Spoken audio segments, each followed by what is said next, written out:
And we're recording. All right. What's your middle name? Do you have a middle name? I do. It's David B. Moore. David B. B for bitchin'. You should take bitchin' photography. That's right.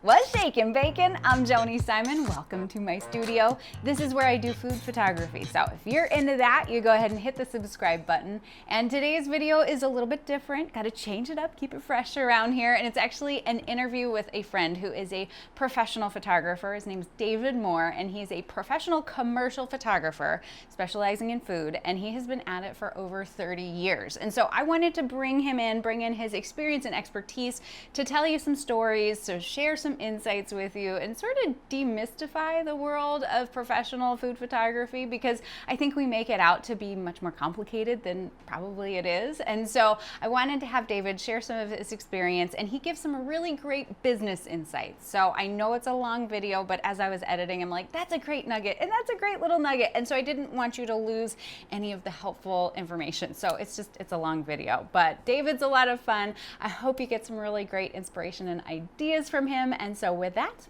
let's go ahead and interview David Moore.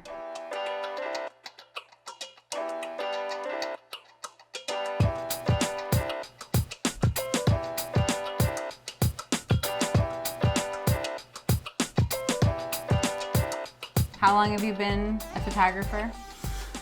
Oh, since 8th grade. Oh my gosh. But professionally, it's about 30 years. 30 years. So I have to think a couple of things have changed. Oh yeah. In the world of photography. I should say that I started off in fine art photography and was Okay. teaching at local colleges in LA, UCLA Extension, Otis Parsons Design, a few others. And what in your, what in the world of photography classifies art photography versus commercial, say? Where's that line drawn? Well, it can cross over. Robert Mapplethorpe crossed over, Ansel Adams crossed over, Tennyson, and I think that's her name, isn't it? Joyce Tennyson? Oh, gotta look her up. Yeah, more portrait oriented than food, but and Leibowitz. Annie Leibovitz, yeah. So Definitely. there is a crossover. It's just, what do people want to put on their walls that does something more for them than a food item or a picture of the CEO. Right. More than just selling something, Yeah. or advertising Right. something. It's something that's meant more just to be viewed and enjoyed. And it's probably just as hard or even harder to get into the fine art. Yeah? Breakthrough in the fine art. Okay. You do a lot of creative stuff. I've watched you on your Instagram. Where do you gain a lot of your inspiration when you're doing work for yourself? Well, I go out with a couple friends of mine and we take pictures around town and try to work on our fine art together. So that's just inspiration. And I'm part of the daily photo game. Yes. Which is dailyphotogame.com for Okay. blatant plug. And every day, one of us 10 photographers, and we're throughout the country, post a new image based on the last one we saw. Oh. So that is and that mine's coming up tomorrow, I believe. So I Okay. gotta do something tomorrow. Got to come up with something exciting. You have 24 hours to turn it around. So it's a really quick time frame too. Yeah, you gotta shoot it, view the last guy, shoot something new, post it. But that keeps you on your toes. Yeah, it's like an assignment it's like a client every 10 days. Well, that's cool though. Yeah. So take me back to when you first started professionally in photography. My wife and I, with our kids, moved out here and to go into commercial photography. Okay. And I started shooting with Hermosa Inn. That would be one of my first clients. And then I've been just doing whoever would take me on. Yeah. I was always in a source book. We had a lot of source books back then where a bunch of photographers would buy a page and then those books would be made and shipped out to clients. So we all got a chance to put our portfolios on their desks. Oh, wow. But that's sadly gone away in the last 5 years. So now I'm shooting with Kahala, which is Cold Stone, Blimpies, Pinkberry, Planet Smoothie, America's Taco. I like watch you doing these shoots. There's 19 or so different franchises that they have, and they have to do these photo shoots about 6 times a year. Okay, as new menu items are coming out. Yeah, change up menu items, and it's for all their in-store signs and of course all the online marketing. But yeah. So some of the images have to be big. Yeah, get some really big files going 4 on. by 6, at least 4 by 6 feet. Okay, so how did you learn photography? Did you go to school for it? I'm mostly self-taught. Yeah. And but I did go to some workshops in the very beginning. That was helpful. I watched right out of high school. I watched Ansel Adams print in his darkroom.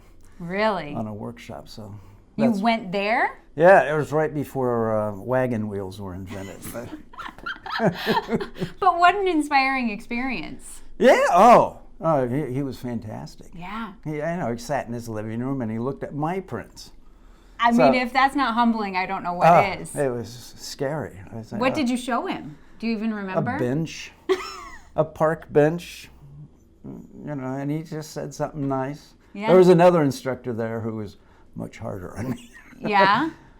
But don't you think that those harder critics can be some of the most valuable? I've never forgotten. Yeah? You still hang on to some of that? Well, I was pretty young, but he didn't know how to relate to such a novice person, because he was teaching MFA fine arts students. He's up here. Yeah, he was way up there. And he taught Jerry Yulesman, if you're familiar with him. And anyway. And so when somebody who's just starting out comes in, isn't necessarily prepared for that moment. He was making a point like, well, what's there even to talk about with this? And I was like, takes all the air out of your chest. Yeah. And okay, well. Ansel was very kind. Yeah. But don't you think it's kind of that you get those people in your life that kind of keep you moving forward, but then kind of check your humility at the same time? Yeah, you have to have that. Yeah, because I think about, a really talented photographer early on when I knew no clue what I was doing, who said, "You've got a good eye." And I'm like, I've got an eye? This is exciting. Absolutely. And so then it's those little moments of encouragement until then you get knocked down by somebody else who says, "You don't know what you're doing." Well, somebody, I sometimes say that. Or I try not to say that. I just say, have you thought about something? Right. The art of really helpful constructive criticism. Because I was, some of my background was also based in, I worked for Artisan Captures, which is a color separator. Okay. So I learned by the numbers on what an image has to have in the base of that image to go to print, to go to a 4-color CMYK printer. Yeah. So I'm more of by the numbers, which can be limiting to an artist. But you kind of need to know some of that. So I know all the scales of the piano in photography. Gotcha. No, because that's one of the things that people don't consider is the way that it's going to look on your laptop versus the way it's going to look on a cell phone versus the way it's going to look in a magazine, and what are those requirements? I mean, that's... I know I'm constantly if something looks too dark on the computer, on my monitor, I pull it up on my phone because it tends to look better there. And I say, I see it. Okay. It's maybe not as dark as I think it's looking. But what's important is how does it look when it ends up on the client's desk? Absolutely. And what are their preferences? Right. I mean, do they like the full scale image, or do they like lower, darker images, or brighter, cheery images? Or and how do you decipher those things when working with a client? Well, you just kind of pay attention. But before you get the client, you can do some research and see what they've produced and look at the images that they've run through their office and what they like. Yeah. And even get some input from them, like, hey, can you give me some samples? Because maybe what they're thinking and what you define as dark and moody is not at all what they think is as dark and moody. Right. So setting those guidelines are good. So what would you say has been one of the biggest contributors to your success as a professional, full-time, 30-year veteran of the photography industry? In some of the commercial work, it can be, there's a lot of chiefs standing around and a lot of people making decisions, and you got to be able to sit there and wait a while for the stylist to bring it to the table. And patience, humor, nice person. Mm-hmm. Yeah. Because, I mean, as far as from a talent perspective, you're incredibly talented, but that's not always what's getting you hired. Don't you think? No, oh, absolutely. It's more important to be a better marketer. Yeah? Than a photographer. As far as keeping ongoing work happening? Yeah. I mean, and yeah, I think you'll find people who really don't know what they need or what a good image looks like, but they need it. They need an image, so you can get that job if you go and find them. You just got to be out hunting, looking, knocking on doors. Does that ever get scary? Because I mean, you've been self-employed for a good long time. Does that ever get nerve-wracking? Oh yeah. Every day? Oh, once a month. Because I think there is this thought that, all photographers have this figured out, and once you get in, you're in, but it's not. It's a constant journey. You got to figure out a cash flow problem because they don't always pay. Some clients will pay in 90 days, some will 60, and you got to be able to cover yourself in that time. So yeah, being a talented photographer is one thing, but being a smart business person is just as important part of the equation, you're saying. Absolutely. Yeah. So what is, if you had one food that you could photograph, what would it be? What's like your favorite food that you just get super excited about? Cookies and ice cream. You don't mind shooting ice cream? No. Well, yeah, Cold Stone. Cold Stone, yeah.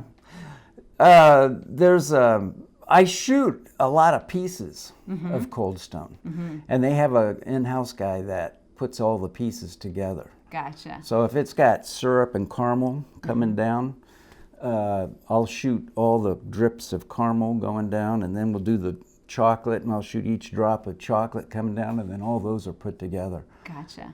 So it's all a composite. Yeah, it's all composited. That's such a huge part of commercial photography today, is really understanding how do you create multiple images to make one final image. Right. Where did you learn all of that? Because clearly, I mean, you started in the analog world, and now here we are in digital. How did you make that transition? Again, self-taught? Oh, yeah. Yeah. Let's see. What was my first digital camera was a Fuji. Yeah? Then I went in with Artisan Color, and we had Cinar 4x5 cameras and big scanning backs. Okay. And then I went back on my own and got into Canon. Okay. So you're a Canon shooter today? Today I'm a Canon shooter. Okay. Back in the day I had Nikon for film. Yeah. And I had a 4x5 and, and 2 1/4 Hasselblad and all those things You've done you them don't all. have to have anymore. But that's always something people are like, which camera do I get? What do you tell people when they ask that? Oh, I tell them, this is good. I tell them, don't worry about it. It's not going to be the last camera you buy. Amen, brother. You're going to be making that decision again in 2 years. So make the best decision or whatever's in your budget now. Yeah. And upgrade when you can. Yeah. And know that the technology is constantly changing as well. Absolutely. And we, in the past, you could have a Hasselblad camera for 20 years. The body would be the same. The lenses would be the same. It all was the same. And you only bought it once every 20 years. Not anymore. No. It's changing too fast. Just continue to keep on rolling. And the best thing to want, I think, is the fastest ISO you can get. Yeah. Oh man, that makes such a difference. Yeah. Woo, buddy. That's I can't wait till we can get rid of the tripods. Yeah? Is that happening? Not for food. Do you exclusively shoot with tripods then? Oh, absolutely. Yeah. Yeah. Because I do as well. I was at a shoot yesterday doing some food, and it was such a hassle. It was one of those weird shaped bowls with a pasta and some meatballs in there, and I just kept going up and down with the tripod, and it was just I finally just cranked up the ISO and took the tripod off and kind of framed it up easier and shot it. Yeah, because sometimes you do need that flexibility. You need that ability to flex with it. Yeah, yeah. It's almost nicer if you had two cameras. Yeah. You could come in and take a bunch of little shots with one camera and look at it. Yeah, that's the one I want. Where was I? And then bring the tripod in. Reframe it. Because sometimes you don't know until the food is there, until it's stacked the way that it's going to look the most pleasing to the eye. You don't know until you get there. We used to do, when I did the Royal Palms cookbook, the first one they did, we used to have a dummy plate come out. And they would make it exactly the way they wanted it to look. So I knew how high everything was and the proportions. And so I could figure out my lighting. And we used to use little mirrors and stuff to catch lights. And so we had that to work out, and in that time of figuring out the lighting, you've kind of figured out where the camera was to be, and then they'd swap plates with the hero on it. Yep. Throw it in, get the shot. God forbid they change their idea of how they wanted it plated. That comes up now and then. So that changes it, and then you're back to square one. But today, I just take a blank plate. I get the client chef to tell me what it's going to look like, and then I try to put it on different tables that they have and figure out where this one's going to shoot well. Yeah. And then when the food comes out, it changes. So then I know it. I just getting kind of the plate out there and kind of getting my juices thinking. And then when the food, I have to then figure out how high is the camera supposed to be. Right. Because, I mean, those decisions are just purely being made in the moment. You really can't have a one-size-fits-all proposition for this will always look good for this kind of situation, right? Right. You have to, each one's different. A special little butterfly. Yeah. You say, what's the best angle to shoot at? It's like, well, I've shot at them all. It depends. I'd say the easiest is from overhead, but and next to a window. You're done. You got it made. Life is simple. Next to a window overhead. Yeah. But then 2.0 is taking it at 45. Then dropping it down. Then you got a whole background to deal with. Yeah. And distance between your food and other objects on the table. Yeah.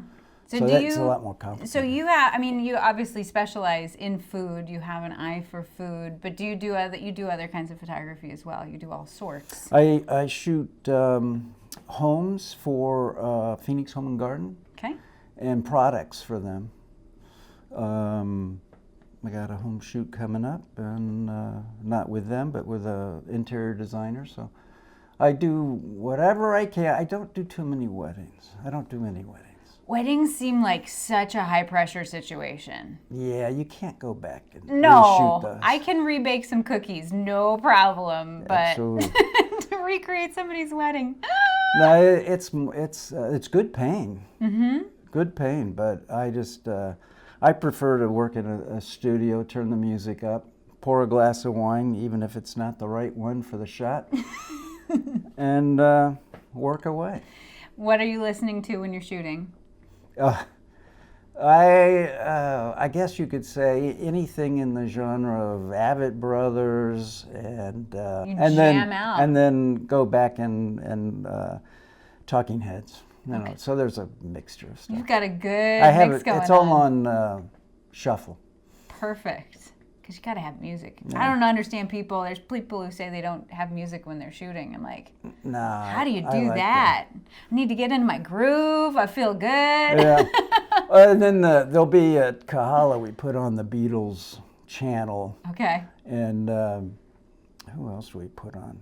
Oh, Stones or who? Well, there'll be those channels. You just put something on. And okay.